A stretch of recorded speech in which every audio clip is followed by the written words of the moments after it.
gusaba imbabazi nyako nuguhinduka niba umuntu wamuhemukiye wamukoshereje mu buryo bumwe cyangwa ubundi make sure ko bitazongera uko niko gusaba imbabazi. So niba rero umuntu kuba yaguca inyuma rimwe I understand ni icyaha yakosheje rwose bibiri uburenganzira bwo kudivorcinga iyo umuntu ari umusambanyi ariko umuntu byibuze uri kugera ikintu kigoye mu buzima no kubabarira umuntu udahinduka nicyo kintu cya mbere kigoye challenge ikomeye ntekereza ko ari nayo ituma abagore benshi muri relationship ba giving up cyangwa se n'abagabo nabo bakura y'amaso burundu. So rero umuntu ugukosereza w'umusambanyi udashaka kubivamo udahinduka indi mpamvu noneho ya gatatu ni igihe ubona umuntu ntacyo yitaye arakubita umwana arahutaza aragutuka ikintu ushaka nicyo ukeneye n'ibintu bibiri bitandukanye.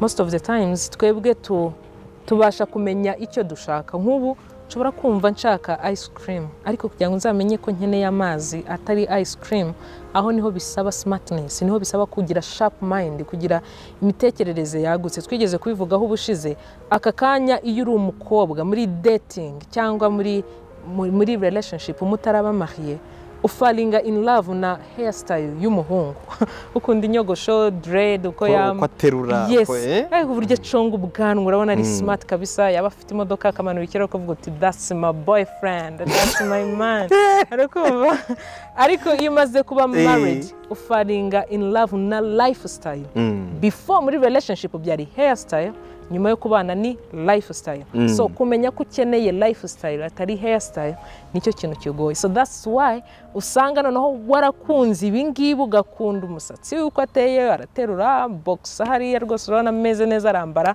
ntanda irengaho ukavuga uti uyu niwe wanjye. Sasa wagera muri mariage ya zakoterera utafokasinzeho utitayeho umuntu ntabwo aba yarahindutse mu by'ukuri yari wa wundi ahubwo witaye ku byo washakaga ntiwita ku byo ukeneye.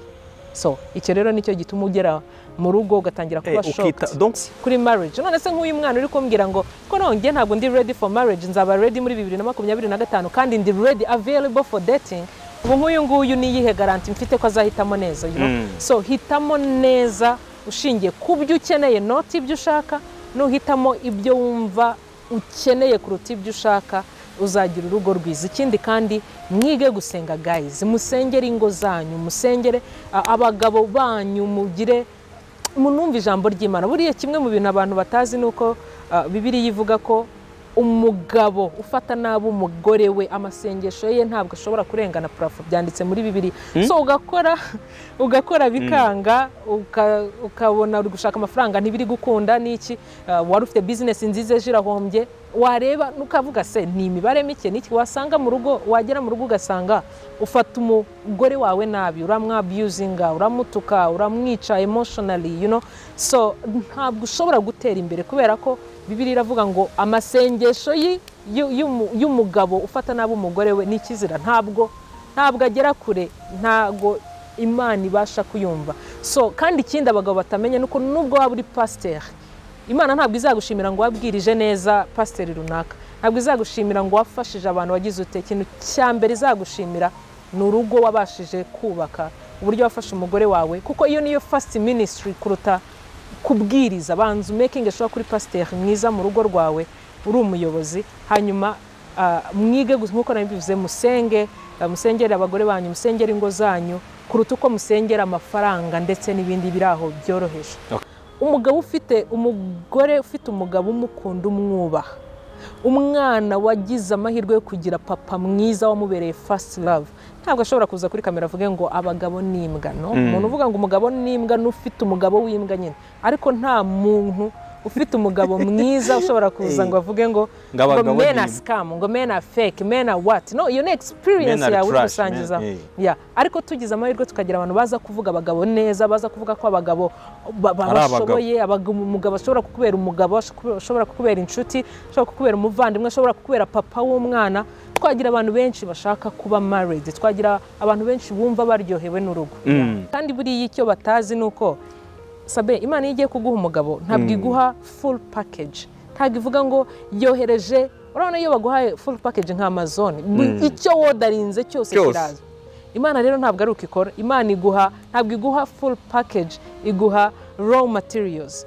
ukwiterereza ibikoresho wowe urabona nk'uko ujya kugura nk'imeza ziri portable cyangwa hanze igera mu Rwanda ishwanyaguje yego ukayitera yes ukagenda uteranya ni nako Imana iguhereza umugabo so ntabwo iguhereza akazi kawe nakahe ntabwo iguhereza byose nguhaye urugero niyo mpamvu umusore uyu munsi ubona kakiri singo mu kidetinga wabonaga nta birenze nta kantu kari aho gashonje ishati ntimubera nta kaboko ariko mwahura ari mariye ukavuga uti wawo narahombye kubera iki abasore bari mariye abagore babo babakozemo akazi bakoze ya raw materials bayihinduyemo product like a full package niyo mpamvu abakobwa bakunda abasore bari mariye kubera iki baba basa neza baba barenze baba bogoshe neza basokoje neza bahumura mu ishati arimo aragaragara azi kwambara urukweto rumeshe rusa neza ipantaro imeshe ishati iteye azi gushyiramo agakota akadegaje agashyiramo agashenete arabizi nyine afite umugore hariya muri behind scene urimo urakora ako kazi kose yafashe za raw materials azihinduramo umugabo ku bagore bari mariye murabizi neza ko abagabo banyu ufashe ifoto akiri single ufashe n'amafoto ari mariye uhita ubona ko bitandukanye nawe yabaye umugabo yabaye undi muntu so rero niyo mpamvu navuga ngo abakobwa wikumva ko ushobora gukunda runaka ukunde Patrick ukunde runaka banza urebe izo raw materials byibuze zirahagije nkuko bavuga ngo muri frigo yanjye karoti zirimo n'inyanya n'intoryi mbitetse byavamo isosi habuzemo tungurusumu se bura hari ikibazo igitunguru kitabonetse nakatiramo udupavuro so banza urebe niba ibyo ufite muri uwo musore byibuze bihagije ngo biguhe umugabo nubona bihagije ngo biguhe umugabo ntabwo ukeneye kujya kwa James ujye kwa Patrick ujye kwa Max ujye kwa Andy ujye kwa William no kuko hose erega bose nta ufite byose uzasanga William afite ijwi ryiza n'abakobwa bakunda abasore bavuga neza we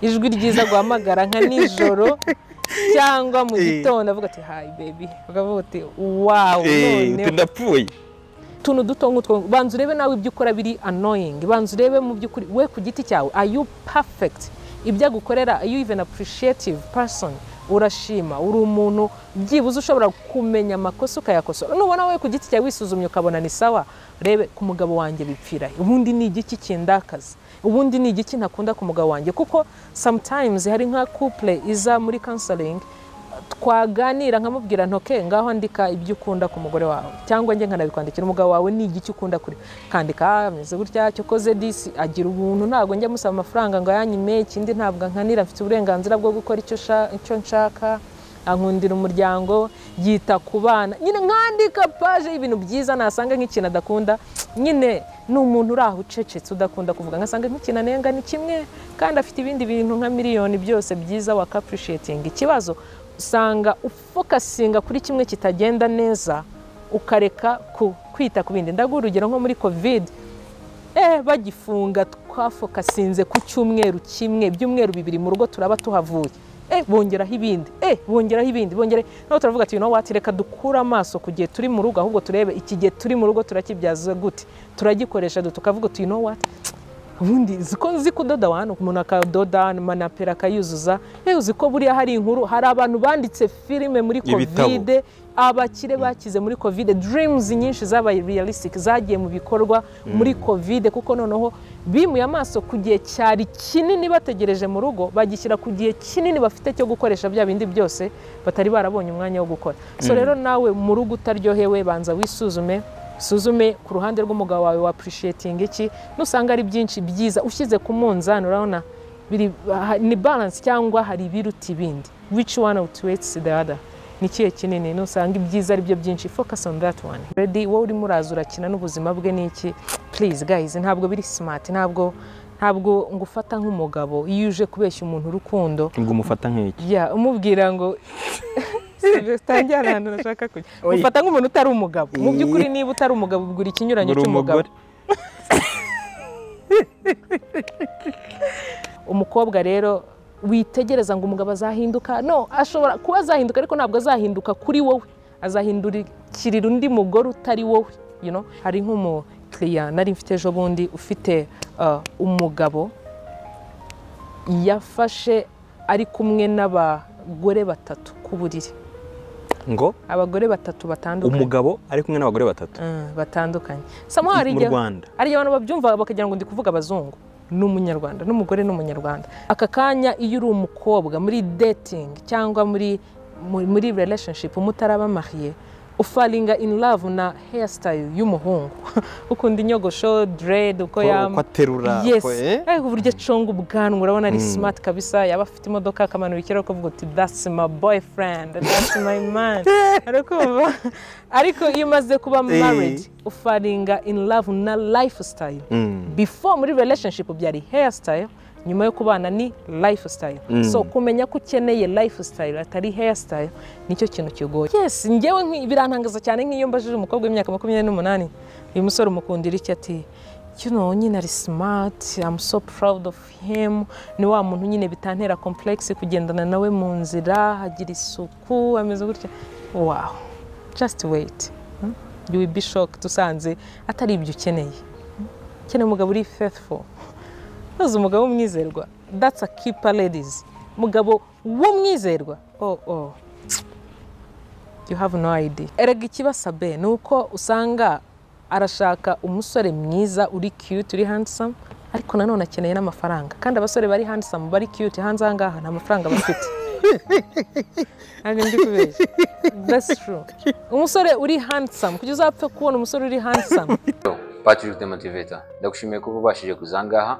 Ni kuri Patrick the Motivator ngo nari maze kubikubwira. Ubu rero tugiye kwiga. Icyo ngusaba iyi video yose uze kuza kuyireba uyigeze ku musozo, uraza gukuramo amasomo utasanga handi. Nta kindi rero usabwa no kugeza nyine ku munota wanyu. Patrick the Motivator, nuza kugira ijambo ukunda uze kuza kuyitukanda kuri like. Niba utarakora subscribe yikore ubundi tuze kugendana. Uyu muntu uramuzi ndetse araza no kubwira amagambo meza ari buze kuza gukora ku mutima. Patrick the Motivator, reka twirebere video. You guys, nabonye results z'ikiganiro, nabonye comment ni nyinshi cyane sinabasha kuzisubiza, ariko narazisomye, nabonye like, nabonye views, ndakude chapeau. Buriya nubwo abantu batekereza ko kenshi bashima ibitekerezo byanjye, umuhanga, uri smart, that's good, ariko buriya ntabashije kubona umuntu ubasha kubinsohoramo ntago byashoboka. Kubera ko ni nkuko umwarimu umuntu ashobora kuba azi ikintu ariko atabasha kugisobanurira undi. Nko mu ishuri hari umuntu uzi gusobanura n'utazi gusobanura, n'umwarimu uzi kwigisha akanasobanura n'ufite ubumenyi ariko adashobora gusobanura. So Sabe rero yambajije neza, ni umuhanga, ibibazo biri serious, atari ubusa, atari ukuganira. Nyine hari ikiganiro ukora ukavuga buramvuze iki koko, ariko ni ikiganiro utavuga uti at least umuntu umwe cyangwa babiri baraba inspired, kandi niko byagenze. So ndabashimiye cyane mwebwe mwarafashe umwanya mukareba ikiganiro. Nitwa Claudette Nsengimana, mumenyereye mu nama y'umunsi. Ikintu cya mbere byanyeretse ni uko nabonye ko hari abantu bari smart bagihari. Urabona social media yaradufurinze ku buryo tubona ibintu biri so serious, ibintu byinspiring, ibintu bicalenginga, abantu babica amazi, ku buryo usanga n'abantu bari so smart. Uzarebe n'abantu b'abahanga, aba motivational speakers, aba pastor, inspiring cyangwa bafasha abantu koko, cyangwa se ibiganiro nk'ibi ngibi byo bifite ikintu kizima bishobora kuba byasangiza abantu. Natunguwe no kubona abantu babikunda, comment zingana kuri likes, views. Nyine I was even really shocked, I was surprised, kuko usanga abantu bashaka kumva ibintu abantu bavuga ubusa. Njye numva ngo niba ngo wigira ikimara ngo nibyo bigezweho, mwese ntago bitwika, ngo ujye wigira ikimara ngo nibwo uzabasha iyi si, ngo wigire ntibindeba, ngo don't care about anything. Wowe ntago ujye wigira ikimara? Sinshaka no kukiba, kuko erega nta kintu gihenze kuri iyi si nk'ubujiji. Sibyo? Aya kubinjiji ebana biri too expensive. Kubinjiji numva kubinjiji byamenda kuruta kuba smart, kuko iyo ubaye smart ubasha kunyura muri situation yari yo yose. Iraguchallenging of course nk'abandi bose, ariko mu by'ukuri irakujegeza, ariko ntago igutura hasi. Ariko kuba stupid birahenze. Naratunguwe, nasanze hari abantu bari smart bashaka kumva ibyo bintu, and again nabonye uburyo hari ibintu abantu batinya kuvuga, kandi actually hari abantu bari gusafaringa hariya hanze, especially muri relationship. Hari abantu bafite inyota yo kumenya like what to do. Ese ibi bintu bimbaho no mu rugo rwa runaka bibaho? Ibi bintu bimbaho? Am I the first one? Am I the only one? Ariko naje gusanga abantu bafite inyota yo kumenya byinshi kuri relationship, abantu bafite inyota yo kumenya byinshi bibera muri marriage. So nabonye byarakoze ku mpande zombi, for singles n'abari mariés. It was really good. Yeah. First of all, icyo ni ikibazo cyiza kubera ko in fact bihera nko ku myanzuro ufata. Kimwe mu bintu mu myaka 5 results uzaba ugezeho zizahera kuri decisions uri gufata akakanya. Icyo ni ikibazo cyiza ushingiye kuko icyambere ikibazo ntabwo ari urukundo rwaro. Urukundo ubwarwo ntabwo ari rubi, relationship ntabwo ari mbi, marriage ntabwo ari mbi, ahubwo biterwa n'ukuntu umuntu atangiye yinjira. For example, today in fact uyu munsi nari ndimo ndavugana n'umukobwa yari arimo arangisha inama ariko nyandikira ati Claudette, ndi umukobwa ndi muri Canada, nkundana n'umusore uri mu Rwanda, atariko abambwira turavugana ati nkumva bya bintu byose uvuga mu nama y'umunsi nkumva rwose arabyubahirije, cyangwa se ibyo tubuza nawe ntabwo abikora, atariko ndi kwibaza ese koko buriya arankunda, ati turavugana tusanga tuganira n'iki, atariko nyine buriya ngo mbabarira umbwire ngo niki cyambwira ko ankunda ngo mbere yuko mwemerera ngo cyangwa se ngo mbe namureka.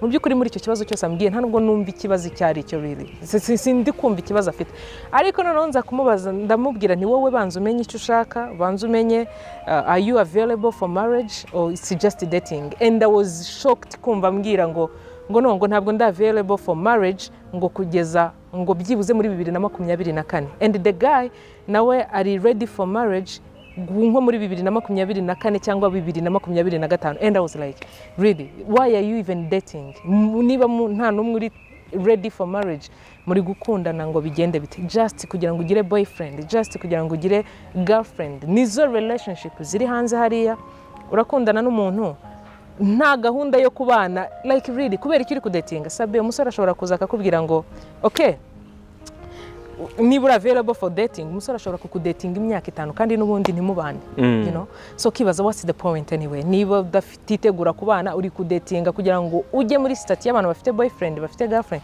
So nkibaza rero uwo mwaka iyo myaka 2 ujye kuyimara upfu busa winvestinga byinshi muri relationship. Rega hari abantu batazi ko relationship iri expensive, ntabwo bazi kihenda. First of all ushyiramo igihe, icya kabiri ushyiramo emotions, feelings urazinvestinga, icya gatatu ugira expectations, ugatangira kuvuga okay ndi kumwe n'umuntu ibyo utegereje yampropose ejo ubundi byagenda gute. So what if mutandukanye, wavuze kuri muri kudatinga, umusore arakudatinze imyaka 5 aragiye, you know. So niba kudatinze imyaka 5 wamubaza ati then what, wamubwira ngo warampemukiye se? Ntabwo yaguhemukiye, icyo washakaga ni dating, nawe yarakudatinze koko.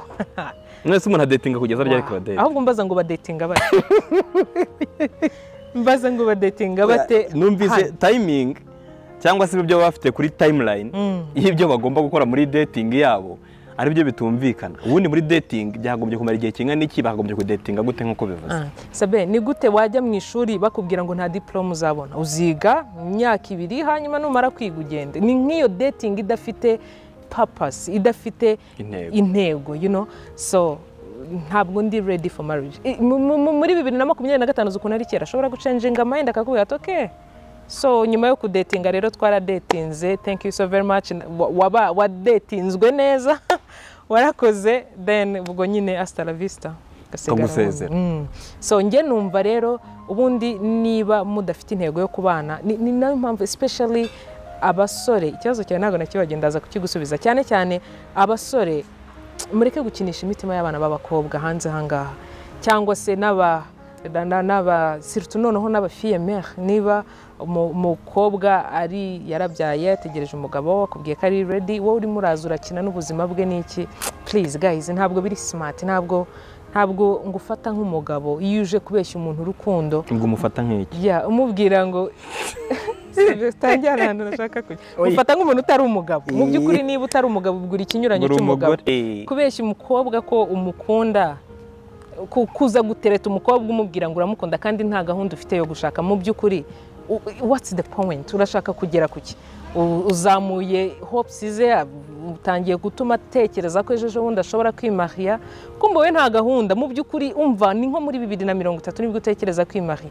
Mu by'ukuri uwo mwana uri kumutesha igihe, urimo kenshi bahita bavuga ngo n'abakobwa barasaze hanze ahangaha no banza urebe ku ruhande rwawe n'uwo mukobwa nawe wasaze humura azahura nabyo ingaruka azahura nazo ariko at least ku giti cyawe wikinisha umwana w'umukobwa uzi neza ko kandi n'abakobwa namwe mwikinisha mu mitima y'abasore umusore niba akubwira ngo ndi ready kubaka wijya kumubeshya ngo umubwire utoke let's go with the flow. In fact kimwe mu binyoma nabonye muri relationship ni igihe umusore akubwiye cyangwa umukobwa ngo no ngo wikwihuta cyane let's just go with the flow. Go with the flow. In fact iryo jambo risobanuye iki? Reka tureba aho bigana tuzaba tureba ni nk'umuntu musabye ikintu akakubwira ati nzakubwira buriya ni uburyo bwiza bwo kuguhakanira mu kinyabupfura. So njye nemera rero nk'uko Sabia yarabimbajije igihe cyiza cyo kudetinga mbere ya muri relationship abantu bafitanye gahunda mbere y'amezi 6 ni too early cyane hafi cyane butarabasha kumenya umuntu kubera ko iyo bivuze bavuga amezi ni imyaka gusa ariko amezi 6 buriya ni nayo igihe kinini no mu kwiga usanga stage cyangwa se internship ukoza amezi 6 ubu uri eligible kuba wakora akazi runaka kwimenyereza ugiye kwiga itangazamakuru ugakora stage amezi 6 cyangwa se training amezi 6 bashobora kukubwira ati batikora iyi nkuru ijya kuri tele bigenze gutya amezi 6 rero ni igihe gihagije ngo umaze kugira byibuze ibintu byibanze umenya ku muntu ariko nanone igihe kirenze nyuma y'imyaka 2 numva nanone ari too long imyaka 2 ubu wastinze time. So rero ikibazo cyiza cyane ariko igisubizo kiri very simple. Niba utari sure about what you are doing ikosa rikomeye mu buzima no kuvuga ngo reka ntegereze maybe azaba serious maybe azahinduka maybe bizagenda gutya.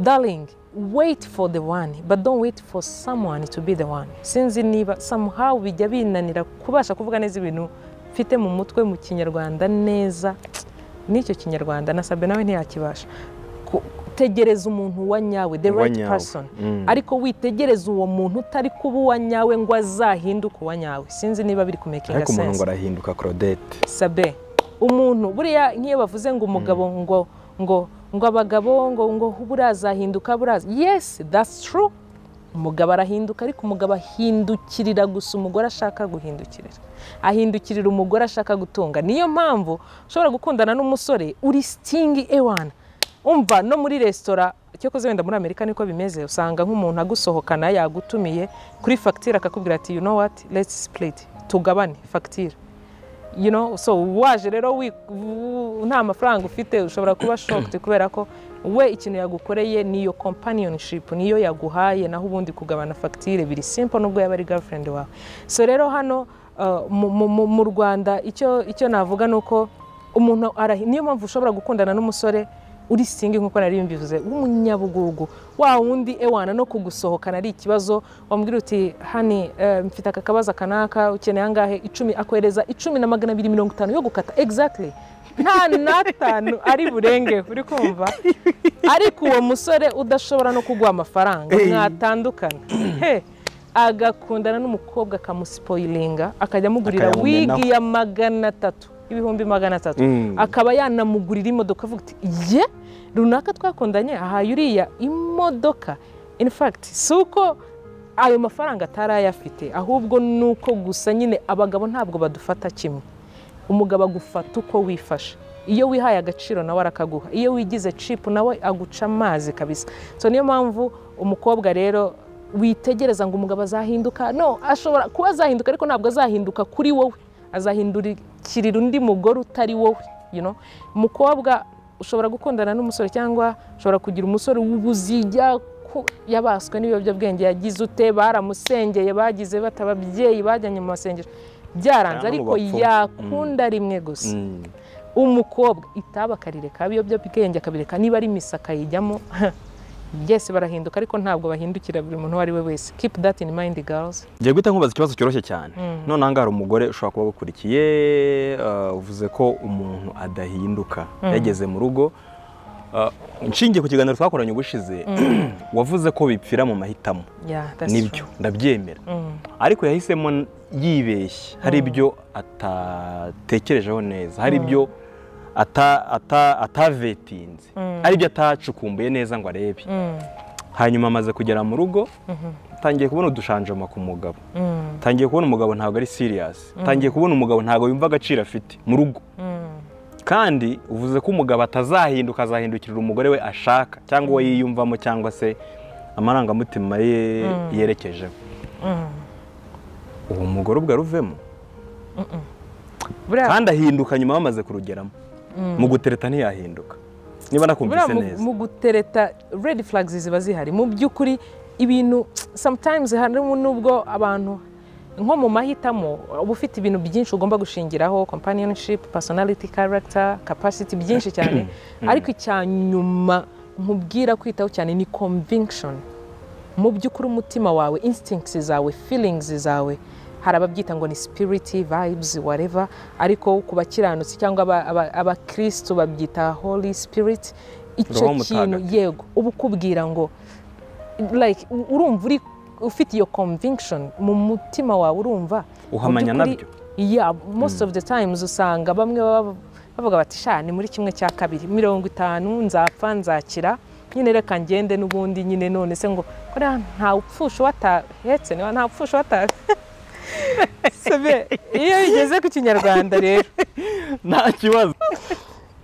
Mu by'ukuri abantu bazi ko ndi smart nibyo, ariko iyo bigeze ku Kinyarwanda mw'abantu. Reka twisubirire kuri rwa rugo mu mahitamo byapfiriyemo, kubera yuko yaravuze ati utu tuntu mbona, tu red flags mbona, utu tuntu tudasobanutse kuri we mu migirire ye dushobora kuzahinduka hamwe n'igihe, ariko bagira mu rugo ntiduhinduka. Yes, rero aho ngaho nkuko nabivuze red flags ziba zihari na conviction. Ni naho uvuga nzapfa nzakira, yego nta upfusha watabyaye, yego. Noneho uyu ugiye utekereza gutyo uhitamo nabi.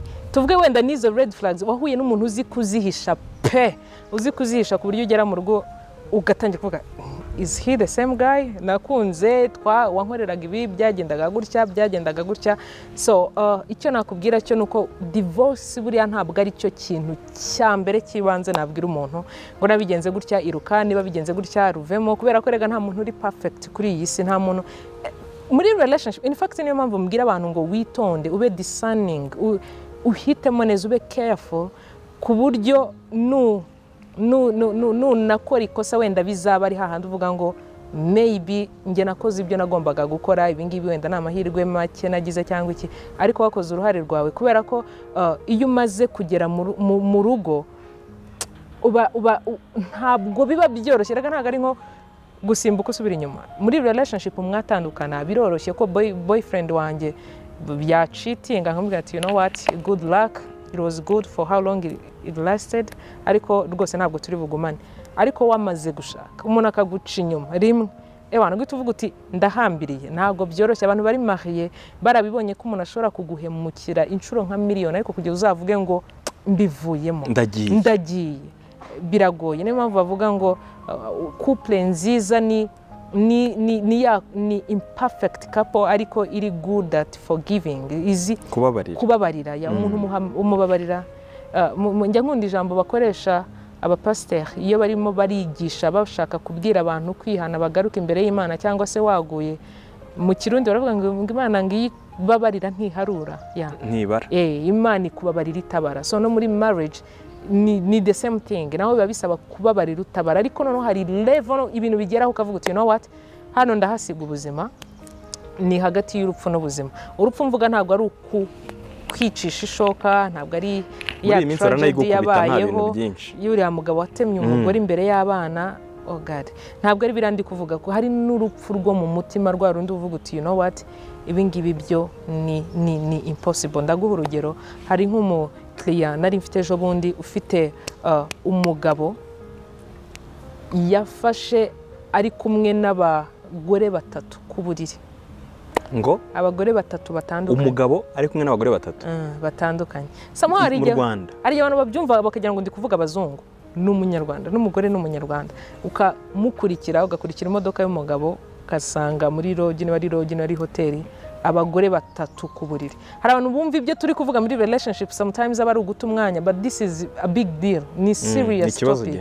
Yeah, so rero noneho umugabo wabimubwira akavuga ati so what, ni ikihe kirenze se, kiyo ngo uhindukire ntuhindukire nkubwire ngo uhindukire udahindukira kandi ubwo umugore nawe cyangwa ugahindukira utishimye n'umugore yari ari muri ya minsi y'abagore couldn't happen so akakubwira ati so what nyine ntabigire big deal ku buryo usigara wibaza ninjye ufite ikibazo ndi kurota ibi bintu n'ukuri cyangwa umugabo ibyo mubwiye yabyumvise ko namufatanye n'abagore bangahe nyine akaguhindura umusazi ku buryo usigara uvuga ntabihakana ntabwo bihakana aho bagihakana bagihisha baracyafite umutima aracyafite umutima aracyababajwe n'ukuntu uri buze kubyakira abandi ibyo biro official ku buryo ashobora no kubakuzanira iwawe mu nzu abagore bari mariye barabizi neza ko ibindi kuvuga biriho mu ngo z'abanyarwanda mu Rwanda no hanze so rero iyo bigeze nk'aho ngaho Sabe ni rwo rupfu navugaga ntabwo urindira ko umuntu agutema aho ngaho kuko biba bishoboka niba umuntu adashobora byibuze guha agaciro amarangamutima yawe ukuntu uri bwiyumve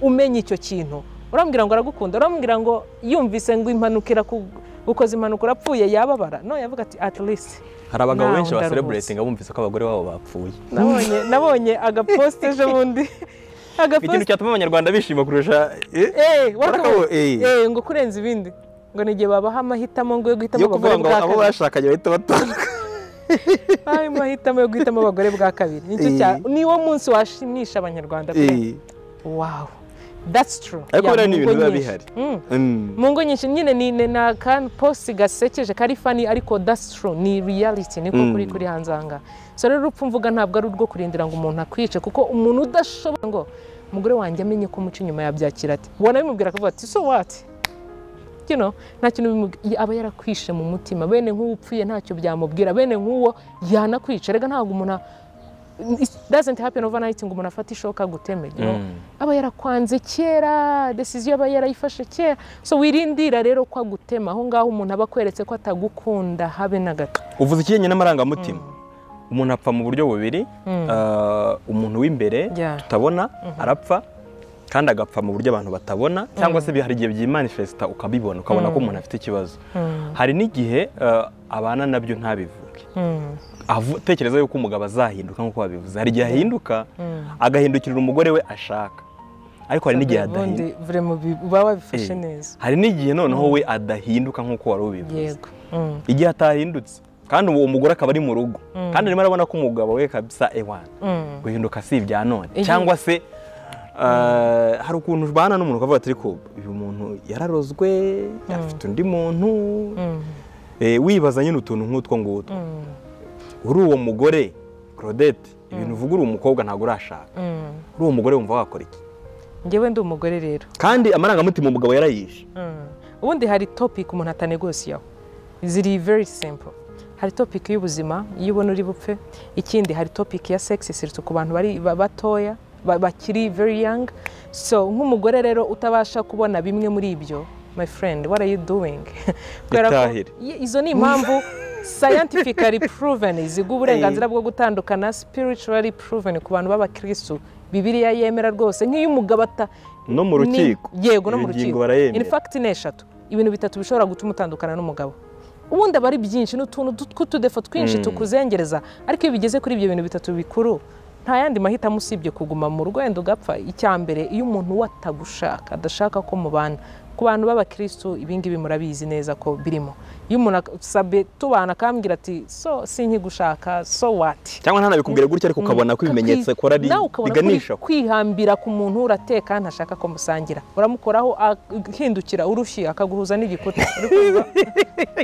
ntabwo agushaka in any shape or form what can you do like really urateka ntarya urara wicaye ngo umuntu ari butaha akamara icyumweru ataza afata varize ngo agiye mu rugendo muri vacation ntako nyine yaragiye we yaradivorcinze igisigaye ni muri papers umuntu yatagushaka my friend nta kindi wabikora kubera ko ntabwo nagukurura ngo ngwino ahubwo demo ushaka kumwegera demo arushaho noneho kukwanga urunuka niho ujya kumva umuntu ngo yakwishe nyine umubuza amahoro uri gutuma ataba free nk'uko abishaka iyo umuntu atagushaka iyo ni impamvu ya mbere iya kabiri iyo ari cheating ni umusambanyi kandi rwose noneho ntabwo ari umuntu erega abantu bahinduka akavuga ati nukuri nta excuse nimwe mfite but I'm so sorry and I promise to change niyo mpamvu bavuga ngo imbabazi nziza no guhinduka ukumbwira ngo I'm sorry it doesn't mean anything sorry right? Comes after danger. ya wowe banza ukosore gusaba imbabazi nyako n'uguhinduka niba umuntu wamuhemukiye wamukoshereje mu buryo bumwe cyangwa ubundi make sure ko bitazongera uko niko gusaba imbabazi. So niba rero umuntu kuba yaguca inyuma rimwe I understand ni icyaha yakosheje rwose bibiri uburenganzira bwo kudivorcinga iyo umuntu ari umusambanyi ariko umuntu byibuze uri kugera ikintu kigoye mu buzima no kubabarira umuntu udahinduka nicyo kintu cya mbere kigoye challenge ikomeye ntekereza ko ari nayo ituma abagore benshi muri relationship ba giving up cyangwa se n'abagabo nabo bakura amaso burundu. So rero umuntu ugukosereza w'umusambanyi udashaka kubivamo udahinduka indi mpamvu noneho ya gatatu ni igihe ubona umuntu ntacyo yitaye arakubita umwana arahutaza aragutuka umuntu ugukubita physically ko abusinga physically. My friend, please run. Nta nubwo ari no kuvuga ngo walking cyangwa agenda gake gake. Run as fast as you can kubera ko ubundi sufite iki mu by'ukuri nta na kimwe. Nahitamo kuba urabona muri relationship hari igihe ubu ufite umugabo ariko n'ubundi ukabayeho nk'umusingo mama. Minerval urazimenyera, inzura yiyishyurira, umuriro n'amazi bishingwe byose. Umugabo n'umutaka aho ngaho. So na prefera njyewe rero kuba single like single mom aho kugira ngo mbe single ndi marié. Sinzi niba bimakinga sense. Ukaba uri wenyine kandi uri mu rugo. Uri wenyine uri mu rugo. None se niki gishobora gutuma abashakanye umwe yangiza amarangamutima ya mugenzi we muri fiançailles byari biryoshye bagitangira kudatinga byari biryoshye basura imiryango byari biryoshye basohokera ahantu heza byari biryoshye ariko bamara kugera mu rugo umwe agatangira hatinga amarangamutima ya mugenzi we kugeza ubwo nyine umuntu yumva yiyanze cyangwa se bakabaho nkaho batabana nkuko babivuze bituruka kuki ko biba biryoshye mbere batarajya mu rugo cyangwa iyo bageze mu rugo hari akantu kabaho tutazi gatuma abantu Sabe ni ikibazo cyiza cyane ariko ntekereza ko bipfira mu kumenya buri ikintu ushaka n'icyo ukeneye n'ibintu bibiri bitandukanye. Most of the times twebwe tubasha kumenya icyo dushaka. Nk'ubu nshobora kumva nshaka ice cream ariko kugira ngo nzamenye ko nkeneye amazi atari ice cream aho niho bisaba smartness, niho bisaba kugira sharp mind, kugira imitekerereze yagutse. Twigeze kubivugaho ubushize aka kanya iyo uri umukobwa muri dating cyangwa muri relationship umutaraba marié ufalinga in love na hairstyle y'umuhungu ukunda inyogosho dread uko aterura uburyo conga ubwanwa urabona ari smart kabisa yaba afite imodoka akamanura ikiraro kuvuga uti that's my boyfriend, that's my man. Ariko iyo umaze kuba married ufalinga in love na lifestyle. Before muri relationship byari hairstyle, nyuma yo kubana ni lifestyle. So kumenya ko ukeneye lifestyle atari hairstyle nicyo kintu kigoye. So that's why usanga noneho warakunze ibingibi ugakunda umusatsi uko ateye araterura box hariya rwose urabona meze neza arambara ntanda irengaho ukavuga uti uyu niwe wanjye. Sasa wagera muri mariage ya zakote rero utafokasinzeho utitayeho umuntu ntabwo aba yarahindutse mu by'ukuri yari wa wundi ahubwo witaye ku byo washakaga ntiwita ku byo ukeneye. So icyo rero nicyo gituma ugera mu rugo ugatangira kuba shocked. Donc muri relationship abantu bagomba gutekereza ku byo bakeneye kuruta ibyo kuruta ibyo bashaka. Yes, njyewe birantangaza cyane nk'iyo mbajije umukobwa w'imyaka 28 uyu musore umukundira iki ati nyine ari smart, I'm so proud of him. Ni wa muntu nyine bitantera complex kugendana nawe mu nzira hagira isuku ameze gutya. Wow, just wait. You will be shocked usanze atari ibyo ukeneye. Keneye umugabo uri faithful. Uzi umugabo umwizerwa. That's a keeper ladies. Umugabo w'umwizerwa. You have no idea. Burya ari big deal. Kumubona muri iki gihe ushobora kuba bigoye bitewe nuko akantu nkavuga abakurikira cyane social media barabyumva. Umutipe ukundana n'umukobwa umwe aba ari umuturage, aba ari umuntu nyine wa fake. Umukobwa nawe ufite umutipe umwe umwizerwa nk'uko bivuze ubwo ni ikinebwe niko nawe usanga bamufata nk'umuntu ntago ari umuhasla, ntago ari umuntu nyine ntago ari umuntu yoka, ntago ari umuntu urabyumva. Kandi imico abantu bagenda bandura iya bagenzi babo kubera ikigare, kubera peer pressure muri rusange uko nari mbivuze. Kandi koko ibigezweho abajene bagendana nabyo. None se namara kurushinga bwo ntazakenera kenera urenze uwo ari kumwe nawe. Of course. Ariko umbwira ute kandi bigezweho Claudette. ngo umukobwa utereta kuba umukobwa muri iki gihe muri Kigali biragoye ko n'umukobwa biragoye. Barahari ariko biragoye. Ko n'umukobwa ufite umutipe umwe bakundana bafite intego yayindi wavuze imwe yo kurushinga. Pana gukundana gusa. Kandi bigezweho. Kandi kuba bigezweho ni nkuko gutakaza ubusugi nabyo bigezweho. Umva bavuga ngo iwanyu se bararoga. Utuntu tuba tugezweho abantu bajyamo tubi ariko bakatujyamo. Ari nato twangiza abantu bamaze kugera mu rugo. Wamurenganyiriza icyo ngicyo amaze kugera mu rugo akabikora. Nyine ubundi ni nko kwibwira ko uruvu cyangwa umuserebanyi uzahinduka uruvu nugera muri mariage.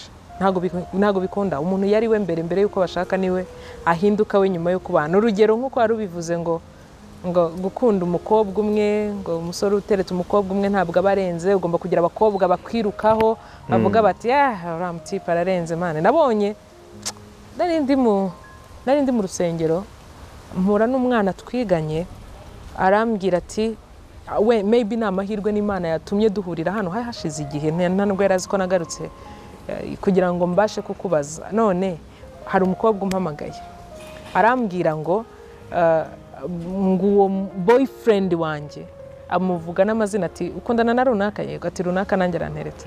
Ati Imana ingiriye neza kugira ngo nkubaze. So bigezweho rero.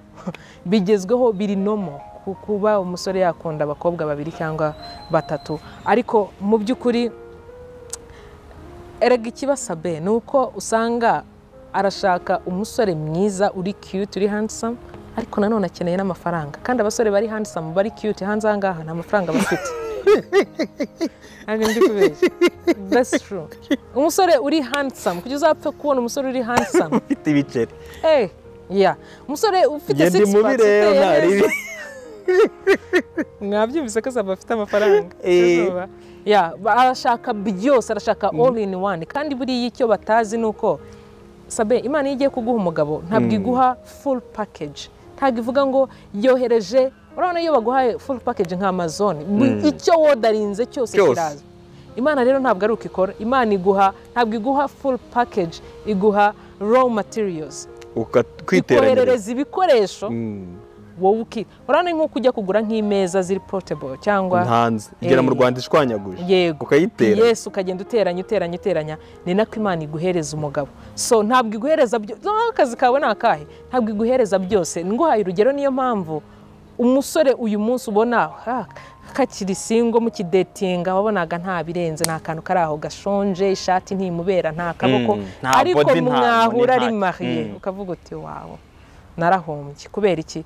Abasore bari marié abagore babo babakozemo akazi bakoze ya raw materials bayihinduyemo product like a full package. Niyo mpamvu abakobwa bakunda abasore bari marié. Kubera iki? Baba basa neza, baba barenze, baba bogoshe neza, basokoje neza, bahumura mu ishati arimo aragaragara, azi kwambara urukweto rumeshe rusa neza, ipantaro imeshe ishati iteye, azi gushyiramo agakota akadegaje agashyiramo agashenete.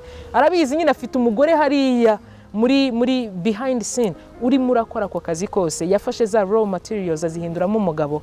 Ku bagore bari marié murabizi neza ko abagabo banyu ufashe ifoto akiri single, ufashe n'amafoto ari marié uhita ubona ko bitandukanye. Nawe yabaye umugabo, yabaye undi muntu So rero niyo mpamvu navuga ngo abakobwa wikumva ko ushobora gukunda runaka, ukunde Patrick, ukunde runaka. Banze urebe izo raw materials byibuze zirahagije. Nkuko bavuga ngo muri frigo yanjye karoti zirimo n'inyanya n'intoryi mbitetse byavamo isose. Abo habuzemo tungurusumu se hari ikibazo gitunguru kitabonetse nakatiramo udupavuro. So banze urebe niba ibyo ufite muri uwo musore byibuze bihagije ngo biguhe umugabo. Nubona bihagije ngo biguhe umugabo ntabwo ukeneye kujya kwa James, ujye kwa Patrick, ujye kwa Max, ujye kwa Andy, ujye kwa William.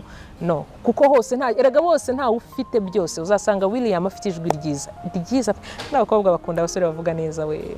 Ijwi ryiza guhamagara nka nijoro cyangwa mu gitondo avuga ati hi baby, ukavuga uti wow none ndapfuye. nubwo umva nubwo yaba yakurakaje agihamagara gusa abasore bafite amajwi meza nabo bazi kurikoresha koko so usanga wenda William afite ijwi ryiza Patrick ugasanga wenda ni caring ariko ku isura nta birenze se aba bantu nabahuza nte umukobwa rero yanga gufata kimwe ngo aburi kindi akavuga ati okay Patrick avuga neza nkunda voice ye cyane iri sexy uyu nguyu arakaringa niwe nzajya kubwira ibibazo byanjye byose byangendekeye gutya uyu yantutse uyu yankomerekeje mu buryo bumwe cyangwa ubundi kuko arakumva ariko runaka afite cash wanga runaka afite cash kandi ibyo byose ntago biza byose muri package imwe doesn't happen ntago ndi buvuga amazina ye ariko yagishije inama nifuza ko ikibazo cye ningira chance araza kugikurikira uwo yari yambwiye ugomba kugisubiza yagize ibibazo biri technical ntibyakunda ko dukorana ikiganiro ariko ugiye kugerageza ugisubize afite umugabo bashakanye bakiri mu Rwanda baza kwimukira muri Amerika nyirabukwe na sebukwe nabo baba muri Amerika amaze kubyara umugabo ntiyemera ko umwana yabyaye ari uwe amubwira ko badasa amubwiye urumva na nyirabukwe nawe agashyiramo umunyu akavuga ko atari uwo mu muryango ntabwo tubyara abana bameze gutya ni ibintu birebire urabizi hanyuma umugore aravuga ati ariko turi muri Amerika biroroshye reka tujye gukora DNA biroroshye uri hano ndi hano reka tujye gukora DNA umugabo arabyanga nyuma yuko abyanze arimo aravuga ati ntabwo ari uwanjye ikindi nyuma yuko atari uwanjye ntabwo ngomba kubana nawe kandi umugore arimo aravuga ati ninkora divorce ikindi nyirabukwe n'umugabo bamutoteza bombi kubera ko baraturanye atuye muri apartment yegeranye niyo kwa nyirabukwe aho ngaho muri Amerika state ntabwo nyivuga hanyuma gukora DNA byaranze gukora divorce ntabwo ari buyikore kubera ko kugaruka mu Rwanda nanone yarasize ashinze umuryango uri proud barashatse mu muryango mwiza urabizi nabyo ko bibaho ngo abantu bashatse mu muryango mwiza ugaranira ko uwo muryango mutawuvamo cyangwa se n'izindi mpamvu wenda tansobanuriye yifuza ko umugira inama ari ku nkeke kandi umugabo ntashaka ko bakora DNA ngo amenye neza ko umwana babyaye ari uwo umugore yambwiye ko 100% umwana yabyaye amubyaranye n'uwo mugabo ariko umugabo akavuga ati si uwanjye kandi sinshaka kubana nawe kandi umugore agakomeza umutsi avuga ati n'uwawe kandi tugomba gukomeza kubana nyirabukwe ati ntugomba gukomeza kubana n'umuhungu wanjye kuko uyu nguyu wabyaye wamukuye hanze abigenza ati ikibazo ntekereza ko cyabaye mu by'ukuri ikibazo ntabwo ari DNA ntekereza ko n'iki kibazo yakubwiye atari cyo kiri big muri marriage ikosa cyangwa se scenario ikunze kubaho ikintu kiri common maze kubona ku bakiriya banjye ndetse n'ahandi aba relationship counselors bahuriraho umuntu aza kukugisha inama y'ikibazo adafite ahubwo reka kuvuga icyo afite mu by'ukuri nk'ubu nshobora nko gusanga nk'uyu mugore ni urugero I'm not sure ushobora gusanga wenda uwo mugabo we afite nk'abandi bana nka babiri yabyaye hanze cyangwa se afite undi mugore ku ruhande cyangwa afite indi nshoreke mu by'ukuri akaza ambaza ikibazo cy'uko umugabo yahakanye umwana kandi icyo atari cyo kibazo in fact ahubwo ibyo ni ibimenyetso by'ikibazo kiri so big nk'uko ushobora kuba ufite agaheri hano ukaza kwivuza agaheri usize allergie iri kugutera ibyo bintu cyangwa se usize ikibazo kirimo imbere kiri kugutera izo results hanze ahangaha nk'urugero hari abantu barwara umutwe akajya yikomeza kwiyahuza ibinini kwa muganga bagiye bakakubwira ko amaso ari yagutera umutwe we wivuje umutwe ariko ufite ikibazo cy'amaso so no muri relationship uyu nawe ntabwo mpamya ko ikibazo ari DNA ari umwana kuko umugabo Sabe ntabwo ashobora kwicara nta kindi kibazo mufitanye mariage yari imeze neza ngo akubwire ngo uwo mwana wabyaye ntabwo ari uwanjye birumvikana ko byaturutse ahandi hantu either umugabo ashobora kuba afite abandi bana cyangwa se iyo mariage atanayishaka ubwo ari bwo buryo bwo kukubwira ko ashaka ko mutandukana ashaka kubwira ati I'm done with you can't you see it like really ntabwo uri kubona ko ntabwo ngushaka come on nk'uko umuntu atashaka kuguha amafaranga akubwira ati I will call you nzaguhamagara mu by'ukuri aba yaguhakaniye igisubizo gitandukanye na yes nkunze kubwira inshuti zanjye ngo ikintu kitari yes burya kiba kiri no nta hagati hariho so n'uyu nguyu nawe rero ashobora kuba ari buryo bwo kukubwira ati you know what let's divorce ku buryo faveri waba umukoreye kurenza izindi ari ukujya kumusinyira reka dutandukane uzare uramutse unabipropojeho gato ushobora kubwira ati ubundi se I'm ready n'ubundi ntabwo biri kuwakinga ntabwo biri kugenda ntabwo biri gukora so ikindi maybe wigeze kumuca inyuma aravuga ati you know what this time I'm not sure. Kandi nanone ari umugabo koko ushaka urwo rugo, ushaka n'uwo mwana, kukubwira ngo yanze DNA, none se akeneye marayika mu ijuru azahamye ko ari we mwana wanjye. You know, so niba byanze rero nuko maybe ari sure ko mwana ari uwe, ahubwo ubwo nibwo buryo bwo gushaka ko mutandukana.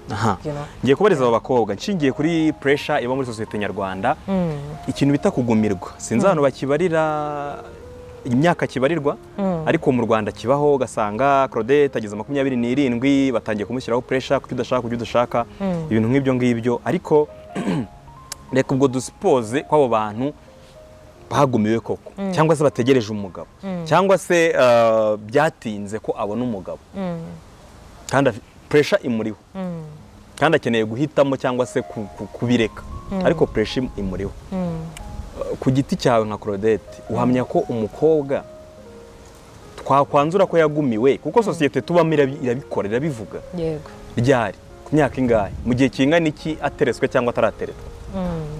So nge rero buriya hari n'umukobwa warihebye ku giti cyakavuga ati Claudette arashatse, sabe umwana ariheba hano, uzi ko umukobwa atangira kwiheba agifite 24 23, hawe ati oh my god I'm so desperate, icyo mbonye cyose uwo nkubitanye nawe wese twagiye, yego nge ndashaka kubaka, ndashaka kuba married, icyo nicyo nifuza. So ntekereza ko mu by'ukuri erega hari abantu bibwira ko bagumiwe ngo Imana wanyimye umugabo, kandi mu by'ukuri Imana ubwo niyigutegereje ngo ube ready kuko umugabo wawe arahari. Ndaguha urugero, ubu uyu munsi urimo uravuga ngo ndashaka umugabo, kandi uracyarimo urapostinga selfie wambaye ubusa muri douche kugera kuri none. Mu by'ukuri uwo mugabo wagushaka yavahe? Tuvugisha ukuri, ukeneye umugabo ntabwo ari boyfriend. Ibyo bizamura confidence Claudette, ntabwo ari umuntu no, ahubwo iyo ni low self esteem ntarabona mu buzima.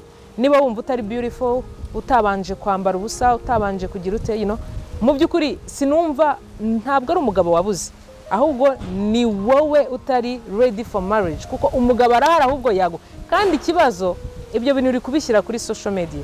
Social media is the new main line now. Ni nkuko muri Bibiliya wumva ngo abantu bahuriraga n'abagore babo kwiriba, umugore Yesu yabonye Amusamariya bahuriye kwiriba, umugore wa Mose ni bari inde, Isaac ni bari inde, bahuriye kwiriba. So now turi guhurira online, you know. Umuntu mbere yuko agusaba ko wamubera girlfriend cyangwa boyfriend, abanza akagustalkinga kuri social media akareba habaho mu buhe buzima bimeze gutya na gutya n'uyu nguyu.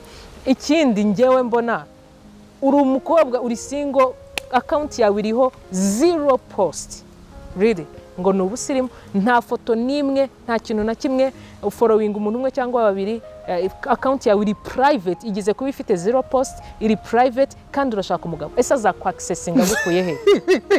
Mu by'ukuri azakuvana he?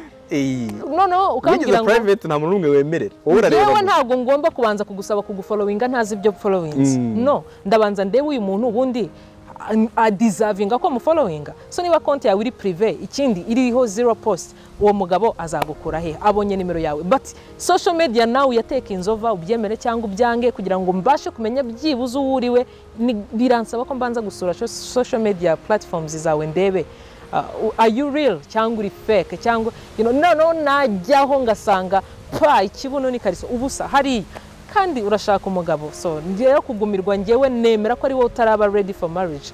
Cyo koze hari igihe ushobora kuba uri ready ukabona ugize 35 mirongo ingahe utarashaka. Muri Amerika ho biroroshye, ugenda ugafreezing amagi yawe ukavuga uti igihe cyari cyose nzabonera umugabo urubyaro rwo sure deal, ndi safe rwose nzabyara. Uri kumva amagi n'aba you girls you can urayabika igihe umugabo aziye mu gateranye. Yeah, bakoresha IVF irahenda. So ariko nemera ko nta kugumirwa, nusanga neza urasanga ari we wigumije, naho abagabo bari available barahari. Ikindi kandi mu kugumirwa ni za choices twagiye tuvuga, ushingiraho uhitamo, urashaka nyine full package, kandi rwose just wait na Amazon ntago ya shipping umuntu umeze gutyo ntawe bifite. Utekereza iki ku muntu uri mu rugo ataryohewe kandi nta mahitamo afite yo kuruvamo, uwo ari we wese, yaba umugabo cyangwa umugore, arurimo murigisha ba Claudette n'abandi bakoci batandukanye, abapasiteri nabo barabyigisha njya mbona insengero zijyamo abagore cyane ugasanga bigisha baryoshya abagore babwira ukuntu ari byiza ko umugore afite imbaraga 40 ikagera n'itanu ikase n'umugabo memushozi nawe akabihirwa kandi akaba rurimo none ahangaha nta mahitamo yo kurusohokamo afite uretse kuba yapfira ifiyeri imiryango ikabona ko yubatse sosiyete ikabona ko yubatse ariko mu rugo hashya pe yabigenza ati yakora iki nge namubwira umutekereza gute kandi urumva ni ubuziraherezo namubwira ni babanza urebe ko ikibazo atari we kiri guturukaho biroroshye twebwe gutunga intoki undi muntu ukavuga uti umugabo wanjye nta keya nabonye trend iriho ku ma social media no gufata ngo Imana ijya kurema umugabo wanjye ubwiza wenda ugashyiramo gitonyanga kimwe cy'amazi romantic akadomo gitonyanga nta romance na nkeya ni wa muntu uraho ariko ubushobozi bwo kundakaza ikidobo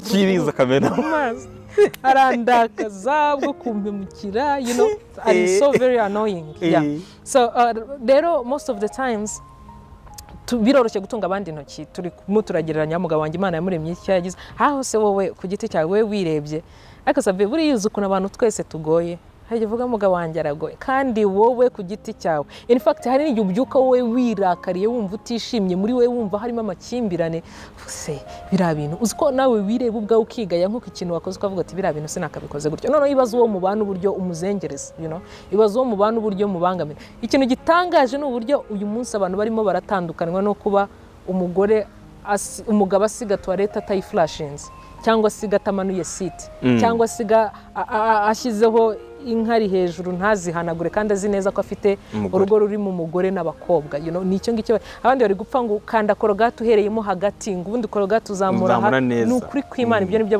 bintu abantu bari gupfa muri relationship so utuntu duto nk'utwo banza urebe nawe ibyo ukora biri annoying banza urebe mu by'ukuri we ku giti cyawe are you perfect ibyo agukorera are you even appreciative person urashima uri umuntu byibuze ushobora kumenya amakosa ukayakosora nubona we ku giti cyawe wisuzumye ukabona ni sawa rebe ku mugabo wanjye bipfira ubundi ni igiki kindakaza ubundi ni igiki ntakunda ku mugabo wanjye kuko sometimes hari nka couple iza muri counseling twaganira nkamubwira ntoke ngaho andika ibyo ukunda ku mugore wawe cyangwa nge nkanabikwandikira umugabo wawe ni igiki ukunda kuri kandika ameze gutya cyo koze disi agira ubuntu ntago njya musaba amafaranga ngo yanyime ikindi ntabwo nkanira mfite uburenganzira bwo gukora icyo nshaka ankundira umuryango yita ku bana nyine nkandika page y'ibintu byiza nasanga nk'ikintu adakunda nyine ni umuntu uri aho ucecetse udakunda kuvuga ngasanga nk'ikintu anenga ni kimwe kandi afite ibindi bintu nka miliyoni byose byiza waka appreciating ikibazo usanga ufokasinga kuri kimwe kitagenda neza ukareka kwita ku bindi ndaguha urugero nko muri covid bagifunga twafokasinze ku cyumweru kimwe byumweru bibiri mu rugo turaba tuhavuye bongeraho ibindi naho turavuga ati reka dukura amaso ku gihe turi mu rugo ahubwo turebe iki gihe turi mu rugo turakibyaza gute turagikoresha tukavuga ati ubundi nzi kudoda wano umuntu akadoda manapera akayuzuza uzi ko buriya hari inkuru hari abantu banditse filime muri covid abakire bakize muri covid dreams nyinshi zabaye realistic zagiye mu bikorwa muri covid kuko noneho bimuye amaso ku gihe cyari kinini bategereje mu rugo bagishyira ku gihe kinini bafite cyo gukoresha bya bindi byose batari barabonye umwanya wo gukora so rero nawe mu rugo utaryohewe banza suzume ku ruhande rw'umugabo wawe wa appreciating iki nusanga ari byinshi byiza ushyize ku munzani urabona ni balance cyangwa hari ibiruta ibindi which one outweighs the other ni kihe kinini nusanga ibyiza ari byo byinshi focus on that one abantu benshi bacitse intege ku kijyanye n'urugo by'umwihariko abajene abasore abakobwa ni gake kubera ko umukobwa aravuga ati n'umugabo nubwo afite 50 ngiye namushaka nta ribi nta birenze abantu benshi bacitse intege utekereza uko biterwa n'iki Claudette ni testimony uzarebe ni ntagikwe uzarebe nko muri Amerika wumva ibyo bintu abatipe babivuga bati wapi nubwo dukundana nta bukwe ese buri izi mpamvu abanyarwanda benshi bari muri Amerika Europe cyangwa mu bindi bihugu biteye imbere cyangwa abanyafrika muri rusange nuko ni amakuru bahabwa bumva ko ubuzima hariya buri beta ibintu biroroshye amafaranga araboneka amakuru bahabwa niyo akurura n'abandi kujyayo. Natwe uyu munsi turi kubona abantu baza bavuga abagabo nabi, abagabo nimbwa, umugabo nta kintu ashoboye, abagabo bari scam, turi kubona abanenga abagabo kurusha ababashima, turi kubona ababanenga kuruta ababashima, turi kubona aba feminist, fake feminists barimo bashishikariza abagore kuba nk'abagabo. Ntabwo ukeneye umugabo, you can be a man too. Focus yose iri ku bagore nowadays, ku buryo abagore sitekereza ko ari ikintu kiri gupromoting ubutinganyi muri Amerika. Nuko umwana w'umukobwa, umugore afite ijambo rikaze, sino muri Amerika gusa no mu Europe no mu bindi bihugu biteye imbere, muri rusange no muri Afrika. Umukobwa arimo arahabwa ijambo cyane bakibagirwa umugabo. So now umugabo none umwana w'umuhungu arashaka kuba umukobwa kugira ngo agire attention umukobwa afite, which is wrong. So mu promoting abakobwa, mu promoting abagore ni byiza, ariko mwishyira hasi nanone abagabo. Kandi sabe uzasanga umugabo umugore ufite umugabo umukunda, umwubaha, umwana wagize amahirwe yo kugira papa mwiza wamubereye first love, ntabwo ashobora kuza kuri kamera avuge ngo abagabo nimbwa. No, umuntu uvuga ngo umugabo nimbwa n'ufite umugabo w'imbwa nyine, ariko nta muntu ufite umugabo mwiza ushobora kuza ngo avuge ngo men are scam, ngo men are fake, men are what. No, iyo ni experience yawe uri gusangiza. Ariko tugize amahirwe tukagira abantu baza kuvuga abagabo neza, baza kuvuga ko abagabo bashoboye, umugabo ashobora kukubera umugabo, ashobora kukubera inshuti, ashobora kukubera umuvandimwe, ashobora kukubera papa w'umwana. Twagira abantu benshi bashaka kuba married, twagira abantu benshi bumva baryohewe n'urugo. Claude, reka nsoreze kuri aka kantu, ikirere cyahindutse, imvura itaza kugwa tutarasoza. Umuntu yakora iki ari mu rugo kugira ngo agire a successful marriage? Nkunda kubibona ibitabo bibivuga, abantu birirwa babyirikodinga kuri YouTube, nawe ujye ubikoraho. Ubundi umuntu yakora iki kugira ngo agire a successful marriage? Arurimo, ntabwo agiye kurutangira, kandi rugomba kuzaba successful kubera Imana. Icyambere ni mu mahitamo. Buriya rwose wacuzinze neza, ibindi biharira Imana. Wacuzinga neza, ugendere kuri right perspectives kuri marriage. None se nk'uyu mwana uri kumbwira ngo ko nonge ntabwo ndi ready for marriage, nzaba ready muri 2025 kandi ndi ready available for dating. Ubu nk'uyu nguyu ni yihe garanti mfite ko azahitamo neza, So hitamo neza ushingiye ku byo ukeneye, not ibyo ushaka. Nuhitamo ibyo wumva ukeneye kuruta ibyo ushaka, uzagira urugo rwiza. Ikindi kandi mwige gusenga guys, musengere ingo zanyu, musengere abagabo banyu, mugire munumva ijambo ry'Imana. Buriya kimwe mu bintu abantu batazi nuko Bibiliya ivuga ko umugabo ufata nabi umugore we, amasengesho ye ntabwo ashobora kurengana parafo, byanditse muri Bibiliya. So ugakora bikanga, ukabona uri gushaka amafaranga ntibiri gukunda n'iki, wari ufite business nziza jirahombye, wareba nukavuga se ni imibare mike n'iki, wasanga mu rugo, wagera mu rugo ugasanga ufata umugore wawe nabi, uramwabusinga, uramutuka, uramwica emotionally, So ntabwo ushobora gutera imbere, kubera ko Bibiliya iravuga ngo amasengesho y'umugabo ufata nabi umugore we ni ikizira, ntabwo agera kure, ntabwo Imana ibasha kuyumva. So kandi ikindi abagabo batamenya nuko nubwo waba uri pasteur, Imana ntabwo izagushimira ngo wabwirije neza pasteur runaka, ntabwo izagushimira ngo wafashije abantu wagize ute. Ikintu cyambere izagushimira ni urugo wabashije kubaka, uburyo wafashe umugore wawe, kuko iyo niyo first ministry kuruta kubwiriza. Banzu making sure kuri pasteur mwiza mu rugo rwawe, uri umuyobozi. Hanyuma mwige nkuko nabivuze, musengere abagore banyu, musengere ingo zanyu kuruta uko musengera amafaranga ndetse n'ibindi biraho byoroheje. Ngira ngo wabibonye bya bindi nakubwiye, iri jambo ni ijambo ryiza cyane, ni ijambo ryagize ikintu rikungura ndakeka. Icyo ngusaba rero, niba hari ijambo wumva ko watubwira muri comment, ryandike uritubwire, uritugeze. Ni Patrick the Motivator nkuko nabikubwiye. Nk'ibisanzwe rero ndabashimiye rero kuba mukomeje kudukunda, ku bantu bakoze subscribe ndabashimiye cyane. Ni by'agaciro kuba muri team ngari ya Patrick the Motivator. Icyo mbasaba, mukomeze mubane natwe buri munsi ku munsi, mujye muza mudusange aha ngaha ku isaha 8 aba hariho video nziza cyane. Ndagushimiye cyane. Ciao ciao.